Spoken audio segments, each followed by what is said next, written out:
Whatever. I still think that everyone looks rather ferocious, apart from me, who still looks pathetic. But okay then, right, let's go to the puddle one. The docks are fun, they smell like home. You're napping on a fish net when you overhear a human talking. Where have they all gone? If there's no fish, this fisherman is done for. The fish hiding from the humans. Maybe they are, then again, they're fish. You know where they are, and you could tell him. Not that a human is likely to trust one of your kind, but perhaps you could give him a clue. Wonderful, I could tell him where the fish is. Fantastic. Good, punch a hole in his boat because it's fun. Tell him about where you know about fish requires honesty. And at the location of best fishing grounds on his charts requires cleverness. I feel you should do this one, because that will make everyone love me. You draw a circle of currents and waves over the inlet where the fish spawn. Then make the noise to draw his attention. Watch as he discovers your work. And how well did I do? I'm a genius, so I must have done rather well. The fisherman looks at the map, stroking his beard. He mutters, maybe, and starts the engine. From the docks, you watch him sail towards an inlet. You think he's going to be alright. 8. Alright, yeah, could be better. Could be better. I can't help notice that the humans are always like, you know what? You're a good guy. You're a really good guy. We like you. Thanks for sticking around and letting you explain this. And then the monsters are just like, you know what? We hate you. Die. It's not very nice. All right. Footprints. Let's see if we can get another 18. You decide to check out the Carmen Carnival Mupsy recently mentioned.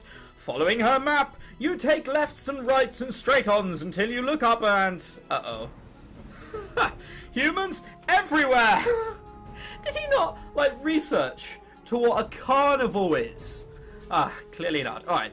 What's that noise and smell? And that over there? Oh, that! It looks like an organ grinder, monkey poop, and mobs of human children, and a tiger! Wait, a tiger eats some monkey poop? I don't want to eat some monkey poop, that's horrible. Wait, a tiger? The tiger is running through the cloud, right through the middle. Actually, that's because the cloud is scattering away from the tiger. I think... I think that's why, you know, they're scattering away. It's because they are afraid. Come to think of it, humans are scared of tigers and usually keep them in cages, don't they? Ha! What a laugh. Cut some humans' escape routes off. Alright, we're not very brave. Tigers aren't that smart, lure it away. We'll do cleverness, and it will work. You climb to a bunch of floating balloons and pop them with your flex. And with a flex of claws, pop them. Okay, pop. What's this gonna do? 8 again. I'd like it to be higher than that. Coloured scraps fly everywhere. The tiger looks for the sound of the noise, spies you, and charges. You lead it out of town and away from the frightened brackets, but safe humans. Yeah, and now we'll want to smite them. Unlike the only good thing that comes from monsters, I tell you. Alright, so we've done 5 here. And how many have we done in politics? What the fuck was that? Alright, we've done 1. So we've done... Okay, so we can do 2 more doing monsters then. Cool, gotcha. Alright, this one seems hunting or spying. You sneak up into a window. A human sits back on an overstuffed chair. Her back is to a desk covered him. Wait a minute, it's maps with red X's on them. Oh my god, Somalian pirates! Oh no! They're showing off locations of the monster towns along a badly drawn sketch of a monster with a knife stuck through it. What to do? Alter the maps to teach her something. Confront her, even though she could kill you. Teach this human a lesson with violence. Alright, let's alter them. That seems clever. You walk into the study quietly and begin moving the maps around. Keep going. We're clever. I know this. You've realised that you can use the maps to tell a story. You draw additional pictures here and there, rearranging the maps to show the human what she got wrong. Keep going. You draw an artifact where blots once dug up, then make a spiral where you got lost that time. Yes, this will help. Now put it back. The human soon wakes up. You watch through the window as she studies the changed maps. After a while, she wipes a tear from one eye. You've gotten through. 98%, motherfucker. Alright then, so let's, we've improved human relations. They now love us. Let's do politic. I'm not liking that one. That one seems terrible. Alright, this one. A feather. You're arguing with Elder Ymerg, who is much older than you. but a little slow on the uptake. She insists that humans don't farm chickens. They do. I know a friend who farms chickens. It's the most absurd thing ever. And they're all named after Star Wars characters. Ah, whatever. Explain that they do, in fact, farm chickens. Maybe she's right, drop the subjects. Agree that humans never do good things. Explain that they do, because I'm clever. I can get away with this. Fuck. Bollocks. Alright, I'm probably going to lose here. Ferocity or bravery? I have neither. I've got clever, honesty, and kindness. I think I've got more bravery than I do ferocity, though. You go on about how plump and delicious the chickens become under human protections, and how many eggs they produce in their wooden nest boxes. Weimerg rolls her eyes, unimpressed. Bring back a chicken from a farmer's proof requires bravery. I don't think we've got 50 odd. You have no trouble getting onto a farm. You return with a chicken that looks so fat it looks like a feathered balloon. Ah, alright, not too bad. That ferocity was always going to be terrible, so I'm glad it at least vaguely worked. Impressed, Weimerg accepts the chicken and takes a bite. Another Yelder says, Elder, maybe the humans do have some redeeming qualities. Brilliant, that is it. Alright, well I suppose it's not like bad as that Keanu Reeves film with John Cleese in it. It's not as bad as that, where it's just like, oh, you have classical music, that changes everything! And then suddenly everyone lives happily ever after. That was a shit ending to that film. Don't remember what it's called though. Alright, so that was a good decision, because ferocity we've got 33 and bravery is 57. Well, fuck for that. Alright then, let's go more politics. This one. I should have gone for the thinking one. Requires honesty. I'm quite honest. Elder Godclaws rages at the other monsters. She crushes some stray lizards as she screams, "Admit it! Humans are dangerous! Let us smash them to bits!" So, I mean, again, humans, nothing to do with this. Monsters, evil bastards, bent on world domination. Doesn't work like that. God. Alright then, well, we're quite honest, so we'll be able to get away with this. Success! You list ways in which humans can kill monsters, but then you point out that they make artifacts, such as the ones Godclaws collects. She stares at you. Stare the fuck back! I still look ridiculous. 8%. This is always going to be difficult. She holds her arms and nods. The other monsters mumble and nod too. An elder in the back says, "You can always speak the truth. I can hear it in your voice now." Oh, I always speak the truth, not can. Alright, then let's go for the sleeping one. I just want to do all ones which avoid conflict. You're just concluding a thrilling speech at the other to the other elders. Finally, something goes smoothly. No, it doesn't. That's why it's a story event. Snork, snark, rock, rock, snork. What in znack is that noise? Probably a monster. Old Hamrag fell asleep in the middle of your speech. Again. His pig-like snout and four nostrils give his snores a poignant yet thunderous quality. Alright, well, we can't please anyone, can we? Anyone? Everyone. You'd have better success whispering at the moon. Hamrag keeps snoring. Talk louder to be heard over the snoring. This isn't a good idea. Requires honesty, requires honesty. Okay. Hamrag wakes up. He looks around and says, "You know humans are pretty nasty. They sharpen rocks and cut things with them. They kill each other all the time." Oh my god. Alright, I don't quite know what year we're in, so this could be bad, but sure. I'm going to be honest. Monsters for humans plus 18. Everyone is now vaguely happy. There we are. You remind everyone that Hamrag's information is far out of date. Humans forge knives now, and they only rarely kill each other. Really? I suppose the amount of times we beat each other up, I'm not entirely sure he's got much of a point for saying, "Oh, they kill each other, what horrible bastards." Whatever. And they only rarely kill each other now. The old snouter says, "Suppose you're right." Alright, so that's 18. We're nearly up there. I think once we can get it into, like, that kind of territory, we can try and get this up to 100%. This one looks like it requires clevercy. Alright, maybe not. Gridmitten shouts, "Might makes right." Prufrock replies, "Not always. We should talk more like the humans do." Agree with Prufrock. Debate is powerful. This one. Because I'm honest and it's a success. You explain how humans can come to a decision as a group without slashing or biting anyone. The other elders are intrigued by your words. Go on. 18! And now they're really lovely and happy. Wonderful. So we're going to have them at 100%. Possibly. By the time there are 0 days left. That would be amazing. When you start describing voting, they lose interest, but they agree that the hold great power. Yeah, we're elders. We're kind of like stuck back in there, so I'm not entirely sure they'd want to hear about that. Okay. And Joan, yeah, because everyone's really happy. So now, no, I don't want that one. I want this one. And see if we can get up to 100%. You're splashing through rain gutters. Am I allergic to water? You're splashing through rain gutters when you spy a human on the steps below. She snuffles and sobs into a tissue. A crumpled letter lies beside her. Help the human.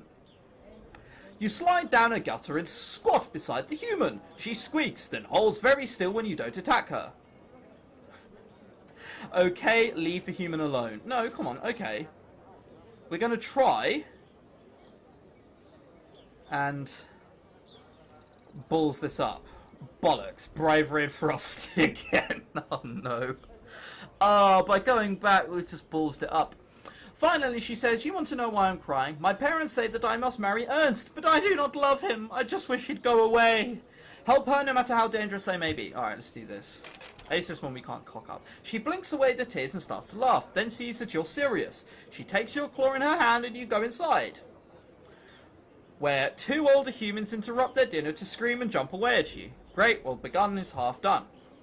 I haven't succeeded in this, oh my god.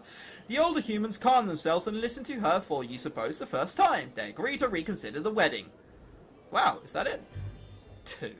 Oh yeah, because 2 and now it's 100%. Oh, come on! Humans love monsters. Let's have a lovely, massive sex orgy.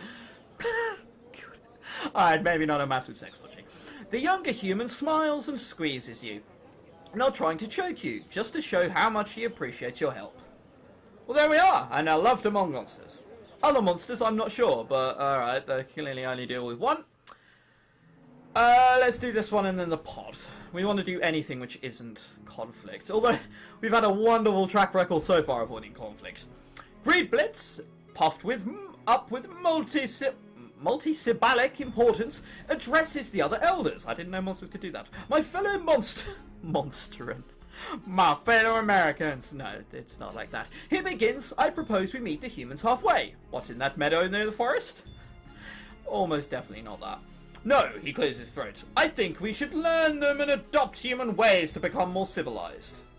And I have cleverness. So we're going to do that one. Agree and explain some human innovations. And now 100% each. Literally, could not do anything wrong now. I'd love to skip the next day. Shame I can't. You make a persuasive case. Under your tutelage, the other gathered elders learn much about organization governing. The human way. So tempted to say Gangnam Style. Alright, let's not say that. Alright, there's pretty much nothing I can really do wrong. Unless I cock it up. Alright, let's do this one. You watch as an elderly human tries to fix his house. He looks up at the leaky roof with a sigh and stares at the rain. Oh, it starts to rain. And goes inside. How bad is the leak? Looks like a trickle of water will get into the attic from this storm. It might do some damage to the human's house. He also left his tools out. Oh no! Alright, well I'm really kind. Kindly protect his tools from the rain. And I don't get why we get a die. What? A die? 2 die? Because surely it's based on stats. If your stats are really high, but yet a die roll can just fuck it all up anyway, what's the point of having stats? Alright. Hasn't seemed to work that way so far. Hawk, glap, glop, gloop. You cover your tools with the finest slime. As you leave, you notice the human at a window looking down at his slimy tools. Hope he appreciates the protective cocoon. Or he thinks it's horrible. He scratches his head, but you're fairly sure he's smiling. Alright, well, that was always going to go well. 100%. This should go amazingly. Alright. As you walk through the Portland Square, you think on your past. Life hasn't always been easy, but you've built up your reputation. You are quite well respected. Yes, well respected indeed. No. Though monsters have always feared and loathed humans in the past, your work towards improving relations has paid off. Monsters have come to respect and like them. Well done, Grant. So I noticed these are molded so they look like monsters. That's pretty neat. No war then. Meanwhile, humans who once hated all monster kind have... They could just develop guns. Alright, whatever. I suppose if you shoot a monster, It'll just go through it and recuperate slime. I mean, wouldn't be too bad. Alright, come to understand that monsters aren't terrible, evil things. Rumour has it that humans think pretty well of you. Oh, thank you. Shattering your reverie, a terrible commotion erupts. Elders and younger monsters alike are milling about in a great mob. What is this? Alright, well, it's about to be a war. Blots drops from a nearby roof. Humans! Humans are coming this way! What? Blistery says, that's wonderful, we can talk to them. It's true, relations have been warming up. Alright, well, if it was awful, I can imagine the way this would go. Both monsters and humans meet deep in the whale mist. There is considerable shuffling of feet and paws. Everyone wants to talk, but nobody wants to make the first move. If only some pathetic Pingu-like looking monster would speak up. Well, you're in luck. Yes, if only. A few of the other elders are looking at you, strangely enough. Get lost, human! Welcome to humans as friends. Everyone breathes a sigh of relief as you put your best claw forward. It's the first step of a long journey. A journey on which monster and humans will cooperate in all things. What happened next? An achievement? You dared to find the narrow gap between fear and hate. Now humans and monsters work together for the benefit of all. And so, monsters and humans work, live, and play together for many happy generations to come. Hooray for the future! And that's my final personality. Well then, that's it. My name's been ChrisTenarium.